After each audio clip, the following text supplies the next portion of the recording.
Sahabat Rema yang terkasih, hari ini bacaan yang saya pilih adalah dari Markus 3 ayat 31 sampai 35. Sekali peristiwa datanglah ibu dan saudara-saudara Yesus ke tempat ia sedang mengajar. Mereka berdiri di luar lalu menyuruh orang memanggil Yesus. Waktu itu ada orang banyak duduk mengelilingi dia. Mereka berkata kepada Yesus, "Lihat, ibu dan saudara-saudaramu ada di luar dan berusaha menemui engkau." Jawab Yesus kepada mereka, "Siapa ibuku? Siapa saudaraku?" Yesus memandang orang-orang yang duduk di sekelilingnya itu, lalu berkata, "Ini ibuku dan saudara-saudaraku. Barang siapa melakukan kehendak Allah, dialah saudaraku laki-laki, dialah saudaraku perempuan, dialah ibuku." Sahabat yang terkasih dalam Yesus Kristus, kita juga mempunyai hidup yang sama dengan para rasul dan para murid Yesus pada saat itu. Kita mempunyai kesempatan yang sama dengan orang-orang yang suci, orang-orang kudus, dan para tokoh dalam kitab suci. Selama kita menjadi sama manusia, maka kita mempunyai kesempatan yang sama untuk melakukan kehendak Allah. Pertanyaannya adalah, apakah kehendak Allah itu? Dalam bacaan yang pertama maupun yang kedua, hal yang sama adalah melakukan kehendak Allah atau melakukan kehendak Bapa. Melakukan kehendak Allah atau melakukan kehendak Bapa bukanlah sesuatu yang sulit, tetapi juga tidak terlalu mudah. Karena prinsipnya adalah kita tahu dulu apa yang diinginkan oleh Allah, apa yang dikehendaki oleh Allah. Kehendak Allah tertuang dalam kitab suci, maka kita perlu membacanya. Setelah mengetahui, maka kita juga harus tahu bahwa hanya dengan hidup kita yang sekarang ini, hanya dengan tubuh kita yang sekarang ini, kita dapat mengabdi Allah untuk mengikuti kehendak-Nya. Mengikuti kehendak Allah berarti berbuat baik kepada sesama.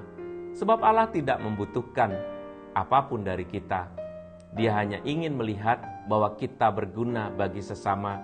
Hidup kita membarui, hidup kita memulihkan, hidup kita menyembuhkan, hidup kita menolong orang-orang yang berada di sekitar kita. Tuhan tidak perlu dibayar dengan apapun juga, tetapi hanya dengan mengikuti kehendak-Nya yang selalu bersifat sosial untuk kebersamaan, untuk hidup bersama dengan sesama. Hanya dengan itulah Dia bergembira atas hidup yang telah dianugerahkannya kepada kita, kepada saya masing-masing. Dalam bacaan yang pertama dikatakan juga mengenai uang, persembahan, dan juga doa-doa yang panjang, atau mungkin juga dengan liturgi, atau dengan mungkin Anda merasa dengan ritual-ritual tertentu, Anda merasa sudah berbuat baik. Hal itu dikatakan menjadi sesuatu yang sekunder ketika dia berbicara mengenai kehendak Allah. Masalahnya adalah kita tidak tahu benar apa itu kehendak Allah. Yang kita tahu adalah kalau kita berdoa dengan baik, berdoa dengan sopan, maka itu sudah menjadi ikut kehendak Allah. Betul sekali. Kehendak Allah adalah kita menghormati Dia, kita berdoa dan berbicara, berkomunikasi dengan Dia. Tetapi ada sesuatu yang sama pentingnya dengan itu, yaitu dengan berbuat baik kepada sesama. Berbuat baik kepada sesama tentu saja banyak macamnya, tetapi kita harus tahu batas dan kita perlu belajar. Karena ternyata ada orang yang disebut terlalu baik dan bahkan dia tidak mendidik orang yang ditolongnya. Ada orang yang pura-pura baik tetapi juga tidak menolong orang yang berada di dekatnya. Ada orang yang benar-benar merasa baik tetapi itu hanya perasaannya saja. Jadi kalau begitu, bagaimana kita bisa benar-benar baik? Yang tadi disebutkan dalam Injil adalah, kalau engkau melakukan kehendak-Ku, kehendak Allah, kehendak Bapa, maka engkau adalah saudaraku, saudariku, ibuku, dan tentu saja ayahku. Bapak, Ibu, saudara-saudari yang dikasihi sahabat Rema yang terkasih dalam Yesus Kristus, sesuatu yang kekal tentu akan berlangsung atau akan terjadi sekali seumur hidup. Persembahan diri Yesus Kristus adalah persembahan yang sekali untuk selamanya. Ketika Dia mengatakan sesuatu, maka sesuatu itu akan berlaku untuk selamanya. Apa yang dikatakannya baik, maka akan berlangsung terus menjadi suatu kebaikan. Apa yang dikatakannya sebagai sesuatu yang kudus, sesuatu yang suci, maka sampai hari ini pun masih sama. Firman Tuhan tetap untuk selama-lamanya. Seperti kita juga mempunyai baptisan, kita mendapatkan kehidupan kekal, kita diangkat menjadi anak Allah, kita dihapuskan dosa-dosa asalnya, maka dengan demikian kita mempunyai kesempatan untuk mendekati Allah melalui perbuatan-perbuatan nyata kita. Hal yang lain yang ingin saya sampaikan adalah soal ketubuhan. Tubuh adalah bagian yang menyatu dengan hidup kita sekarang ini. Dengan tubuh kita kelihatan nyata. Dengan tubuh kita jadi berkarya nyata. Maka dengan tubuh kita jugalah kita mempersembahkan hidup kita. Mengikuti kehendak Allah berarti kita hidup mempersembahkan tubuh kita untuk melakukan kehendak Allah. Bunyinya makanya, aku datang untuk melakukan kehendak-Mu.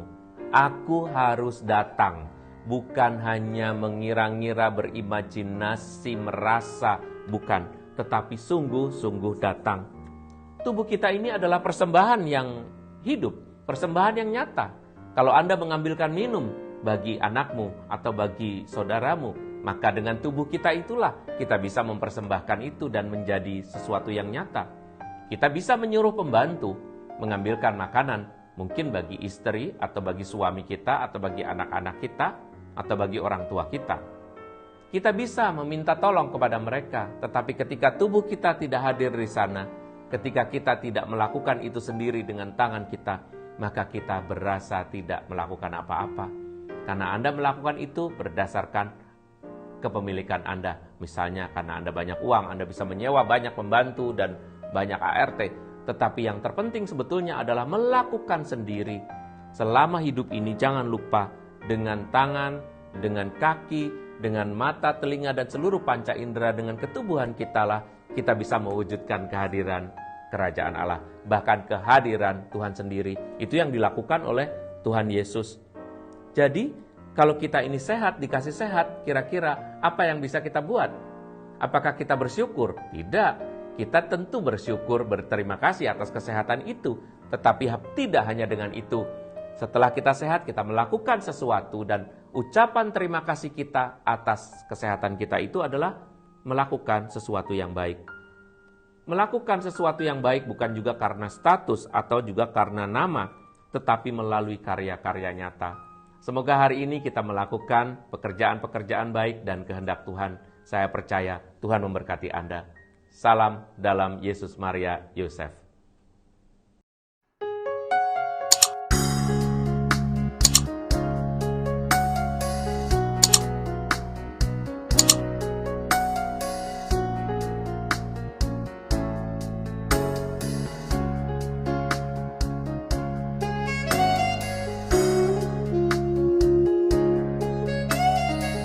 Sahabat Rema, sampai jumpa dalam program berikutnya.